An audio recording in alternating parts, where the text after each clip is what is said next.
Hello, I am Athena from Geeks of Doom, and today I am recapping and review Zoey's Extraordinary Playlist, Season 2, Episode 5, called Zoey's Extraordinary Trip. It is directed by John Terlesky and written by Joe Port and Joe Wiseman. So we will start with a little recap, and then we will get into the review part. So if you haven't seen the episode, please stop watching, go watch it, and then come back.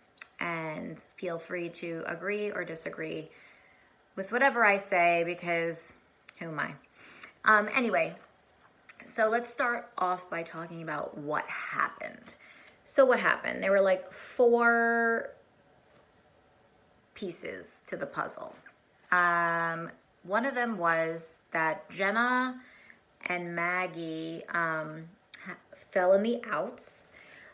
Jenna was mad because Roger was treating Maggie very poorly because she refused her date, so Jenna put fertilizer in his car. And he demanded that Maggie fire her, so Maggie quit, but then also fired her.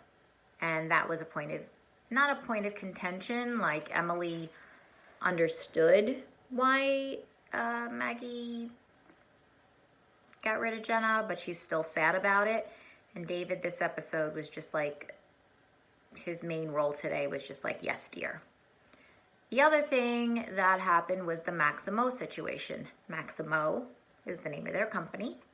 Max has some issues with his dad, and I say a lot. His dad's coming in. He is a dentist, and he's coming in for a convention, and Max is nervous to see him. Mo thinks that maybe they could ask him for the money because all their investors went down the drain. Max is a little bit against it, but he decides like, okay, I'm gonna do it. And his dad ends up offering him a check, which Max ends up refusing, and we'll talk about that in a little bit. The main thing that happened, I'm saving the best for last, but the main thing that happened is that Zoey took drugs. And her friend Aiden, the cute young Australian guy from next door, was like, live a little, here's some drugs. And so she and he took drugs, and the CEO, is Danny Michael Davis, the CEO of the company, came over and did drugs too. And so they had a little drug fest. The most important thing that happened is that before Danny Michael Davis went to go do drugs, he went to Simon and said, something's wrong with the chirp. I mean, we're going to fix it, but most of the time it doesn't recognize the faces of people of color. So can you smooth that over? So Simon's like, he has this dilemma, and he asks Mo and Tatiana to meet him so he could get some advice from them. So let's go to the meat of it and what I liked and disliked about it, and we can start with the Simon, Mo, and Tatiana bit because that's the part that I loved. Everything about it just felt so relevant to today. When Simon met with Mo and Tatiana, they both had different opinions on what he should do. Mo thought he should quit. Tatiana thought he should stay so that he has the opportunity to bring about real change. And at the end, I know I'm talking about the end before I talk about the middle and the beginning, but at the end, he goes to speak, at the press conference, and he does a wonderful song of Don't Let Me Be Misunderstood by Nina Simone, and his dancing is great, and his singing is great, and Zoey's watching this. And then by the time he gets up to the podium, he starts off giving the Spark Point PC statement, and then he says, even though they're fixing this glitch, it's indicative of a bigger problem, and that the board of directors are white men predominantly men. There's only 2 women on the board, and there's no people of color. And that is what needs to change. And that's where the episode ends. And I was like, oh my gosh. So that's going to like reverberate through hopefully the next couple of episodes and see, you know, what happens with that. It was like very serious for a Zoey episode, and I loved it. I just loved everything about it. The Max thing I didn't like. Now, don't get me wrong. When he sang Numb by Linkin Park to his dad, Skylar Astin singing and dancing, the choreography was fantastic. His singing gives me goosebumps. Singing that to his dad was meaningful. But I think he should have taken the check. Like, everybody doesn't have to be as passionate as you about your idea. I am not a risk taker. His dad is not a risk taker. I wouldn't necessarily have been like, here's some money because I believe in your idea. The people that believe in your idea are you and your partners, not, you know, I guess investors do, but a lot of times they're like, I have some money, let me take a chance. I think he should have taken the check from his dad. And I was also disappointed that Zoey didn't involve herself more. Like, Max said, you know, you should understand because of your relationship with your father, and I'm trying to, you know, get approval from my father.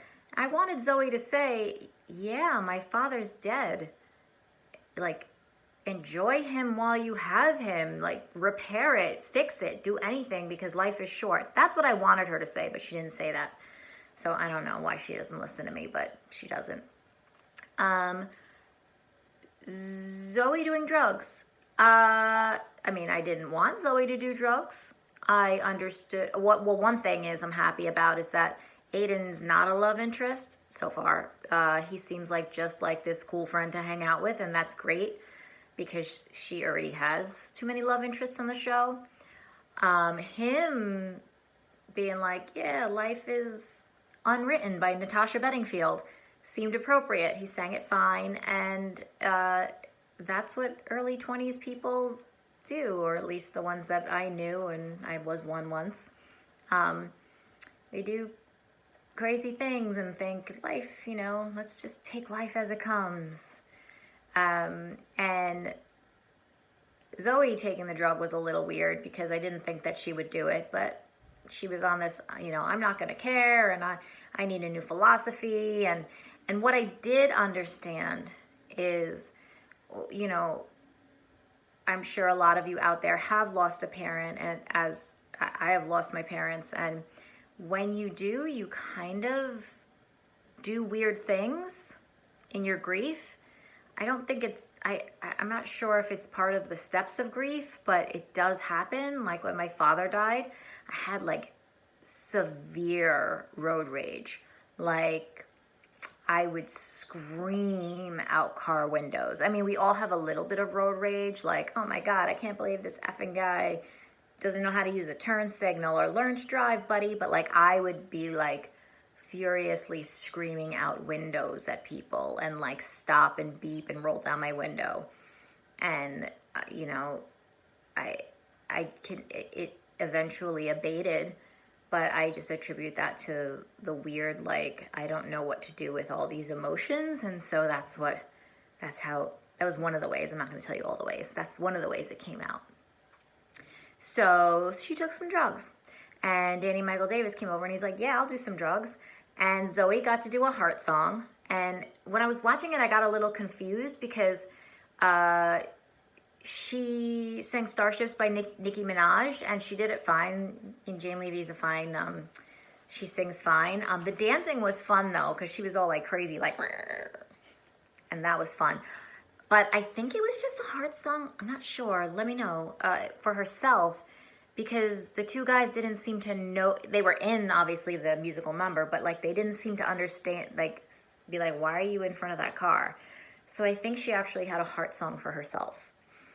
I did understand why they took drugs. it wasn't the best part of the show. Like, it was like, yeah, we're on a trip, woohoo, popsicles. And it almost like ruined the company because Danny Michael Davis was like, you're right, I shouldn't care. I'm giving up Spark Point. And she's like, whoa, dude, you know, please don't do that. The next day when they were somehow pretty much fine from an all-day trip, which is not reality. So she convinced him to keep, you know, stay on for a few months and try to fix the and stay with the company and try to help bring it back to its former glory. And the last thing was the Jenna leaving, and that was sad. I don't want that character to leave the show. Hopefully she'll be back. She put a little life in that little family.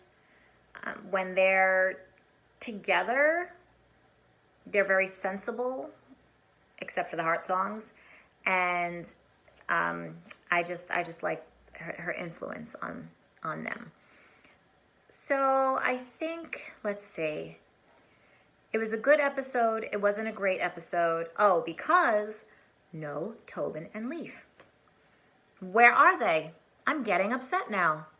This minimal last week, none this week. I need them. They're my favorite singing and dancing part of the show. They always have like great numbers and they need stuff to do. So please bring them back and please put them back in there. I think that's it. So good show, not great show, only 4 songs, and we need more songs. And that's it. So like and subscribe to Geeks of Doom and let me know what you thought of the episode, because I'm iffy in some parts, loving some, not loving some. Bye.